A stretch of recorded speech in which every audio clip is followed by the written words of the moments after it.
दोस्तों नमस्कार। आज की कहानी है पराए घर की बेटियां। आशा करता हूं आप सभी कुशल मंगल होंगे। तो आज की कहानी शुरू करने से पहले जो भी चैनल पर पहली बार आए हैं चैनल को सब्सक्राइब करें और घंटी का बटन दबाकर ऑल का आइकन जरूर प्रेस करें ताकि हमारी आने वाली कहानियां आप तक सबसे पहले पहुंचे। तो चलिए शुरू करते हैं आज की एक नई कहानी। ललिता जी की 3 बेटियां और एक बेटा है। 2 बड़ी बेटियां मीरा और नीरा पहले से ही शादीशुदा है। उनकी अपनी घर गृहस्थी है। 3 साल पहले बेटे कमल की शादी गोपी से हुई। गोपी एक आज्ञाकारी सुशील बहू है, परंतु ललिता जी ने कभी अपनी बहू को मान सम्मान नहीं दिया। हमेशा ही उसे दुत्कार मिली। गोपी ने कभी इसकी शिकायत भी नहीं की, क्योंकि गोपी का पति कमल अपने पिता के साथ परचून की दुकान पर बैठता है। उनके पास आय का कोई अन्य साधन नहीं है।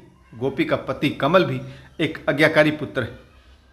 अभी 1 सप्ताह पहले ललिता जी की सबसे छोटी बेटी सुमति का विवाह संपन्न हुआ।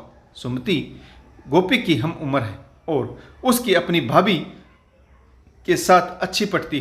विवाह अच्छे से संपन्न हो गया। सभी रिश्तेदार अपने अपने घरों को लौट चुके, परंतु ललिता जी की दोनों नंद अभी रुकी हुई है। शादी में इतना सारा काम था गोपी पर। छोटी नंद के विवाह की बहुत सारी जिम्मेदारियां थी। सभी मेहमानों की आवभगत से लेकर सुमति के पर्सनल कार्य भी गोपी को ही सौंपे गए थे। गोपी बहुत थक गई थी, परंतु ललिता जी अपनी गोपी बहू को मशीन की तरह इस्तेमाल करती थी। गोपी घर के सभी कार्य निपटाकर थोड़ी देर अपने कमरे में सुस्ताने गई तो ललिता जी शोर मचाने लगी। अरे गोपी बहू कहाँ है? मेरा सिर दर्द से फटा जा रहा है। एक कप कड़क चाय तो बना दे। गोपी ने जैसे ही अपनी सास का फरमान सुना, वह तुरंत ही रसोई में चाय बनाने चली गई। रसोई काफी बड़ी है। रसोई के एक कोने में बैठी गोपी की दोनों बुआ सास आपस में बातें कर रही थी। गोपी को देखकर तो दोनों ने कहा, अरे बेटी तू भी थोड़ा आराम कर ले। सुमति के विवाह में तुमने गजब काम किया। गोपी अपनी दोनों बुआ सास से कहने लगी, आराम कहाँ बुआ जी, आपने देखा नहीं? माँ जी तो अभी भी यही कह रही है कि मैंने ढंग से कुछ भी नहीं किया। गोपी की बुआ सास कहने लगी, भाभी के रंग ढंग देखते देखते तो हमारी उम्र गुजर गई। उन्हें अपनी सास जल्लाद लगती थी और हम दोनों नंद जहर की पोटली। इतने में ललिता जी ने फिर से गोपी को आवाज लगाई, अरे गोपी कहाँ मर गई?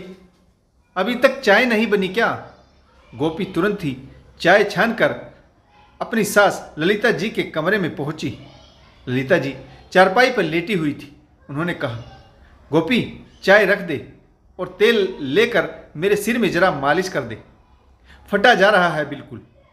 सुमति के विवाह में इतनी टेंशन और काम की भागदौड़ थी कि शरीर जवाब दे गया। गोपी चुपचाप अपनी सास के सिर में मालिश करने लगी। गोपी की सास ललिता जी सिर में तेल की मालिश कराते हुए बोली, मीरा और नीरा को मैंने सोने की चैन दे दी और दोनों दामादों को नेग में सोने की अंगूठी दे दी। गोपी ने पूछा, माँ जी आप दोनों बुआ सास को क्या दोगी? गोपी की सास का चेहरा बागी हो गया और वह बोली, बिना लिए वह पिंड छोड़ने वाली नहीं है। सुमति के कन्यादान में बहुत सारी साड़ियाँ आई, उन्हीं में से देकर निपटा देंगे। गोपी ने फिर से कहा, यह तो ठीक है माँ जी, परंतु उनका भी तो मायका है। उन्हें भी नेग में गोल्ड की ज्वेलरी ना सही कुछ पैसे ही दे देती। ललिता जी गुस्से में बोली, जब भाई की बेटियां विदा होने लगे तो बुआ का मायका नहीं रहता, भतीजियों का मायका हो जाता है। और तुम ज़्यादा चबर चबर ना करो, मैं अपने आप सुलट लूँगी। तभी ललिता जी का बेटा कमल, जो अपनी बहन सुमति को पग फेरे की रस्म के लिए लेने उसके ससुराल गया था, वह आ गया, परंतु सुमति उसके साथ नहीं थी। कमल ने आकर अपनी माँ को बताया, माँ सुमति की बड़ी ननद कनाला से आई है। वह थोड़े दिन ही सुमति के साथ रहना चाहती है। इतनी दूर से बार बार तो आना नहीं हो पाता, इसीलिए सुमति के ससुराल वालों ने उसे अभी मेरे साथ नहीं भेजा। कह रहे थे 2-4 दिन में वह खुद ही पग फेरे की रस्म के लिए ले सुमति को आएंगे। ललिता जी का माथा ठनका। यह कनाडा वाली तो बड़ी हठीली है। पहली बार गई है मेरी बेटी, अभी उसे ससुराल में कुछ भी अच्छा नहीं लग रहा। क्या पता कैसे रहेगी मेरी बच्ची। तभी ललिता जी के पति कहने लगे, ललिता जी, आप गोपी बहू को तो शिक्षा देती हैं कि अब ससुराल वालों के हिसाब से चलना चाहिए, और अपनी बेटी की बात आई तो उन्हें बुरा भला कहने लगी। ललिता जी ने अपने पति को भी नहीं बख्शा और फटकार लगा दी, तुम सीधी बात को उलझाया ना करो, और हाँ, बहू का बहुत अधिक पक्ष लेने की जरूरत नहीं है। सिर पर बैठेगी और बुढ़ापे में एक लुटिया पानी भी ना देगी। बेटियां पूछ तो लेंगी। गोपी मन ही मन सोचने लगी, मीरा और नीरा दीदी ना तो सासू माँ की सेवा करती हैं और ना ही सासू जी की सुख सुविधाओं के बारे में कुछ भी सोचते हैं। फिर भी इन्हें अपनी बेटियों पर कितना गुमान है। क्या बेटियां ही बुढ़ापा पार कराएंगी? अगले सप्ताह सुमति का पति नीरज उसे पग फेरे की रस्म के लिए 1 सप्ताह के लिए मायके में छोड़ गया। ललिता जी ने बेटी के आते ही उससे पूछताछ करनी शुरू कर दी। सुमति बेटी, तुम्हारी नंदों ने साड़ियाँ तो नहीं हड़प ली? सुमति बोली, नहीं माँ, मैंने बड़ी ननंद और जेठानी और माता जी को एक एक दे दी। बेटी की ना समझी ललिता जी को नागवार गुजरी। इतना समझा कर भेजा था, तुझे अक्ल नहीं है। सुमिति ने कहा, जब भाभी ब्याह कर आई थी तो तुमने उनकी 3 साड़ियाँ रख ली थी। मीरा और नीरा जीजी ने भी अपने लिए महंगी महंगी साड़ियाँ छाट कर रख ली थी, परंतु मैंने तो अपनी ननंद और सास के कहने से पहले ही उन्हें दे दी। अपनी इच्छा से दे देना ही बेहतर होता है। उसका क्या फ़ायदा कि माल भी जाए और नाम भी ना हो। ललिता जी चिढ़कर बोली, इसी तरह लुटती रहो, सास नंदे तुम्हें एक दिन कंगाल बना देंगी। कह देती हूँ, अभी नया नया है इसलिए तुझे सब हरा ही हरा दिखाई देता है। जल्दी ही पता चलेगा सास ननंद जहर की पोटली होती है। सुमति हंस दी। तो कहो माँ, मैं और तुम जहर की पोटली हैं? मैं तो गोपी भाभी की ननंद और तुम सास। गोपी भी अपनी ननंद की बात सुनकर जरा मुस्कुरा दी, परंतु ललिता जी को गोपी का मुस्कुराना नागवार गुजरा और उन्होंने गोपी पर जोरदार फटकार लगा दी। तू यहाँ खड़ी खड़ी क्या सुन रही है? दिखता नहीं? तेरी ननंद पहली बार ससुराल में आई है, जाकर चाय नाश्ते का इंतजाम कर। ललिता जी अपनी बहू को गुलाम से अधिक नहीं मानती। ललिता जी की बहू गोपी मायके जाए या ना जाए या फिर कब जाए, यह सब उसकी सास तय करती है। गर्मियों की छुट्टियों में भी गोपी के मायके में उसके भाई बहन एकत्रित होते हैं। गोपी का मन बहुत दुखता क्योंकि वह गर्मी की छुट्टियों में मायके नहीं जा पाती। जब कभी गोपी अपनी सास से मायके जाने के लिए कहती तो ललिता जी उस पर बरस पड़ती। तुम्हें अब हमारी सुख सुविधा इच्छा देखनी चाहिए। मेरी बेटियां मीरा और नीरा साल भर में गर्मियों की छुट्टियों में मायके आती। तुम मायके चली जाओगी तो उनका ख्याल कौन रखेगा? मेरी बेटियां साल में एक बार आती और तभी वह आकर चूल्हा फूकें, यह मुझे मंजूर नहीं। तुम्हें अपनी नंदों का कोई ख्याल नहीं? अपने भाई बहनों का बहुत ख्याल रखती हो और गोपी बेचारी मन मार कर रह जाती। गोपी की दोनों बड़ी नंदें गर्मी की छुट्टियों में अपने बच्चों के साथ मायके आती तो गोपी दिन भर रसोई में चूल्हा फूकती और उसका पति कमल बड़े बड़े झोले लेकर बाजार में दौड़ता। मीरा और नीरा का पूरा समय सैर सपाटे, अच्छे अच्छे पकवानों की फरमाइशें करने और हंसी ठिठोली में गुजरता। समय गुजरता चला गया। गोपी की छोटी ननद सुमति ने शादी के 1 साल बाद एक प्यारे से बेटे को जन्म दिया और गोपी की सास ललिता जी ने बेटी के ससुराल भर भर के सामान भेजा। सुमिति बेटे के जन्म के बाद पहली बार मायके आई तो वह अपनी माँ और गोपी भाभी के लिए एक एक साड़ी ले आई। ललिता जी ने जैसे ही साड़ी देखी उन्होंने कहा, मेरे लिए तो ठीक है, पर गोपी की चमची बनने की क्या जरूरत है? सुमति ने उदास मन से कहा, माँ, भाभी को भी तो लगे कि उनका भी कोई ध्यान रखता है। वह हम सब का कितना ख्याल रखती। ललिता जी ने बेटी को समझाते हुए कहा। बहू की लगाम जितनी कस कर रखो उतने ही कायदे से रहती। सुमति ने पूछा, पर माँ, भाभी नहीं तो कभी कोई कायदा नहीं तोड़ा। ललिता जी बोली, यह बहस करना ससुराल में सीखा है क्या? सुमति बोली, हाँ माँ, मैं बहू बनी हूँ तो पता चला बहू की भी कुछ भावनाएं होती। वह भी मान सम्मान चाहती। मेरी बड़ी ननद तो कनाडा में रहती, परंतु छोटी के नखरे एक से बढ़कर एक हैं। उसकी झूठी थाली तक मैं उठाती हूँ। यह सुनकर सुमति की माँ ललिता सदमे में चली गई और चौंकते हुए सुमति से बोली, सुमति, तुम उसकी गुलाम क्यों हो क्या? भाड़ में जाए घर गृहस्थी।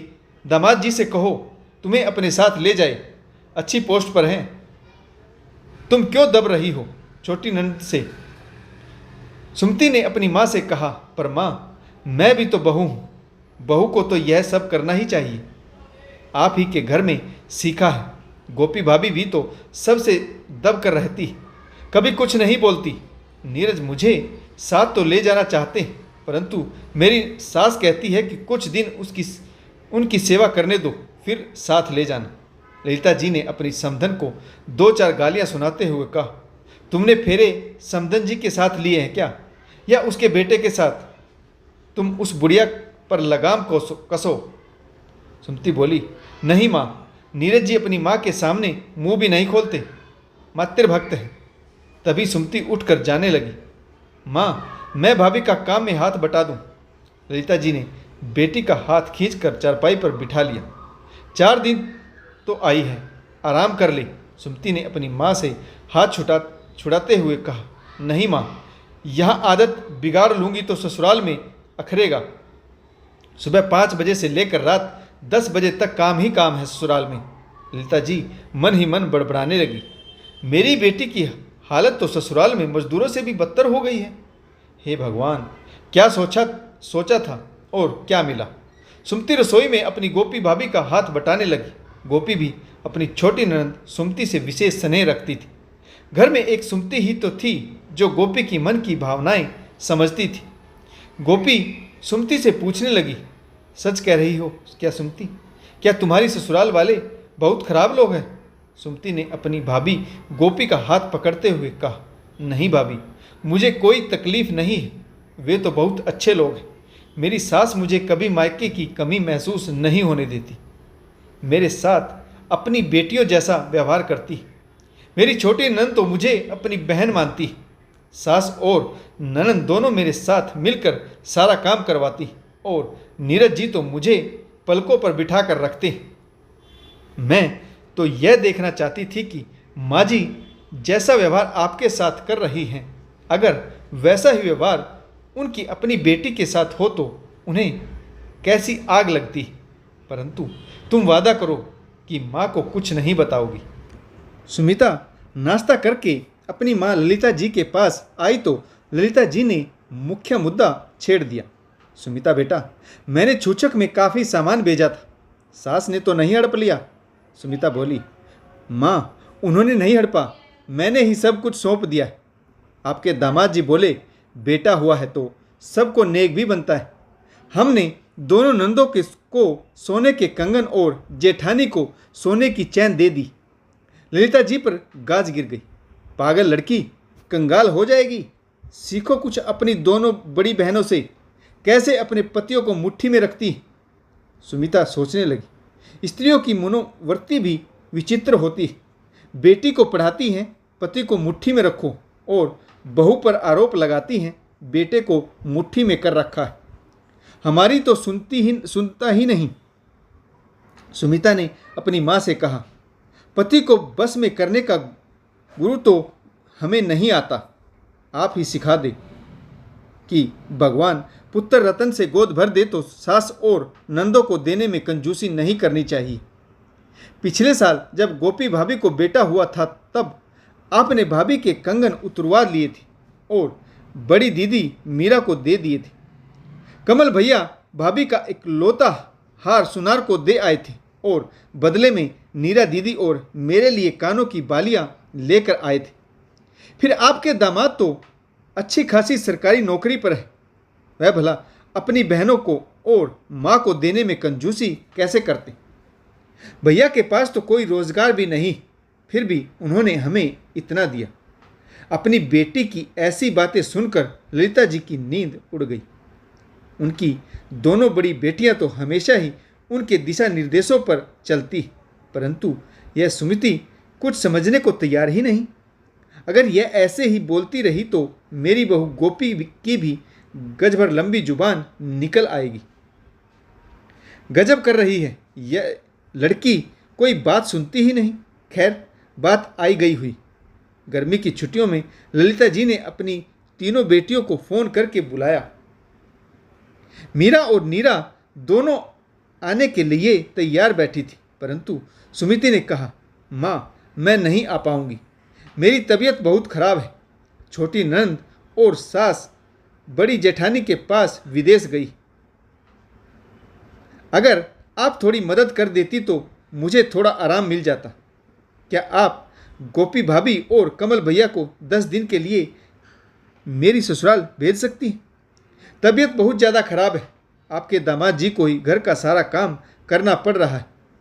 ललिता जी के सामने बहुत बड़ी विडंबना थी।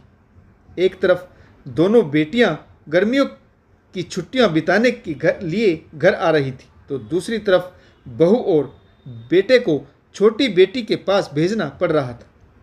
अब ऐसे में चूल्हा चौका कौन संभालेगा?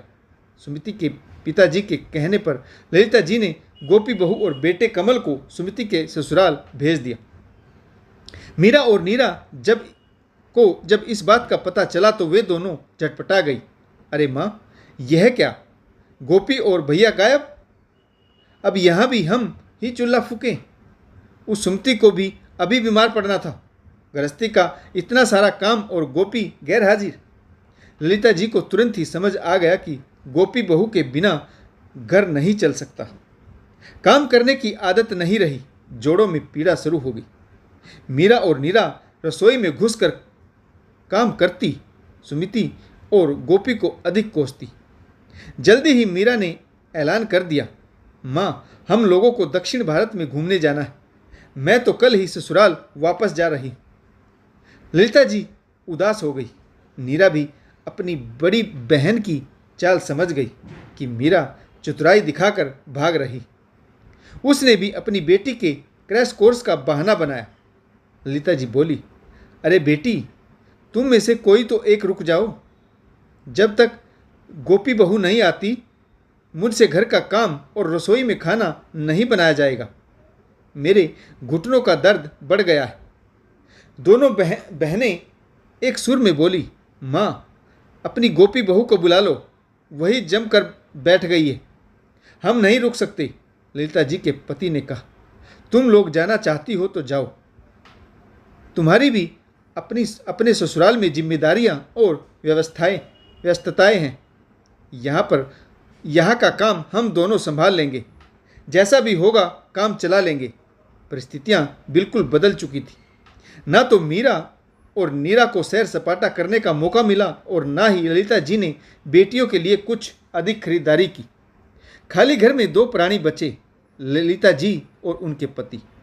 ललिता जी की सामर्थ्य तो कुछ काम करने की थी ही नहीं, तो पतिदेव ताना मारते हुए बोले, तुम जिन लड़कियों का यशोगान करती हो, लो पीठ दिखाकर भाग गई।